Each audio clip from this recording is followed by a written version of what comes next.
Have you ever wondered like how many credit cards are too many or not enough? Buckle up because I'm about to reveal the magic number that strikes the perfect balance between financial freedom and responsible credit management.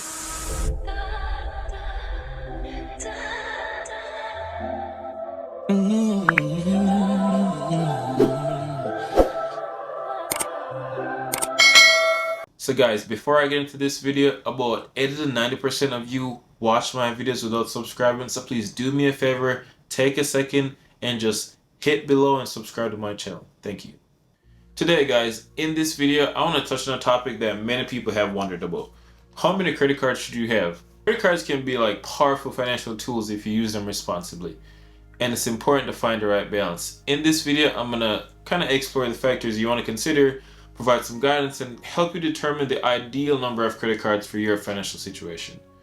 Before I dive into the segments, who would think the little plastic rectangle can be associated with so much mystery and angst? When it comes to credit cards, 26% of Americans said they're dangerous, and about another 9% actually call them evil. And this is all according to a NerdWallet poll. But honestly, having at least one credit card and using it responsibly can be a huge financial benefit, especially if you're looking to establish good credit. Having a credit card and using it responsibly is honestly one of the best ways to build strong credit. Establishing good credit is essential for qualifying for loans. You talk about your mortgage, you talk about your auto, but also for other things like buying a cell phone, renting a car, or even getting a job. Strong credit basically qualifies you as a consumer for any lower borrowing costs. The thing is, not everyone uses a credit card in a financially optimal way. According to the Federal Reserve, about 82% of Americans in 2022 had a credit card, and over half of them carried a balance from month to month at least once in the prior year.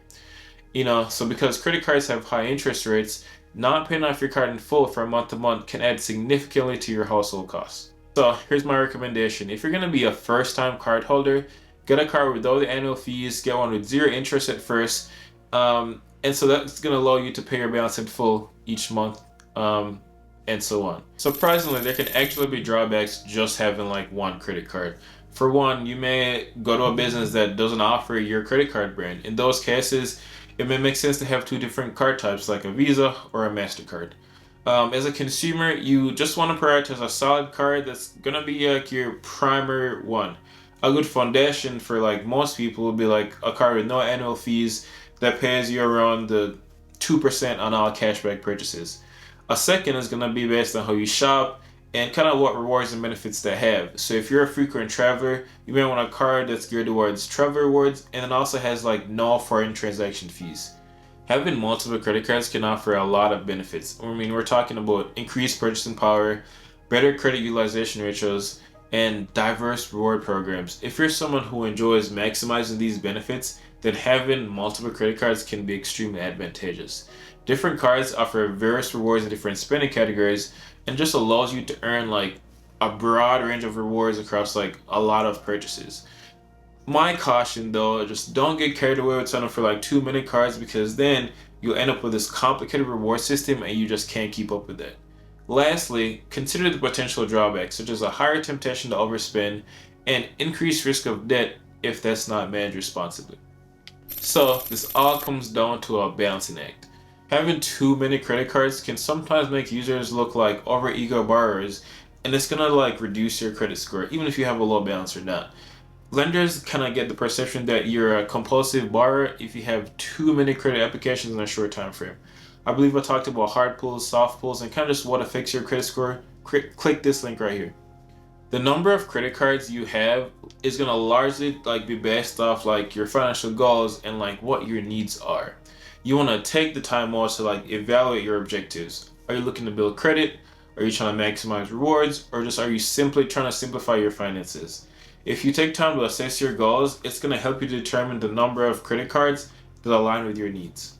Another like key factor to consider is credit utilization, which is the ratio of your credit card balances to your overall credit limit. A lower credit utilization ratio is generally better for your credit score.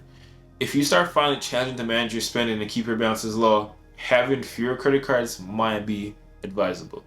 No, on the other hand, if you have like a solid grasp in your finances and you can manage multiple accounts responsibly, and having few cards with different credit limits can actually help keep your utilization ratio low. Ultimately, guys, the number of credit cards you have is secondary to how responsibly you manage it. Regardless of the number of cards that you choose to have, it's just crucial to pay your bills on time, keep your balances low, and avoid unnecessary debt. If there's one thing you take away from this video, remember this: credit cards are not free money. They're a tool to be used to build credit, manage expenses, and reap rewards responsibly.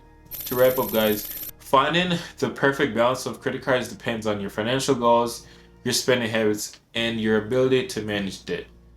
Though I would say the secret number, or the optimal number, is 2 cards.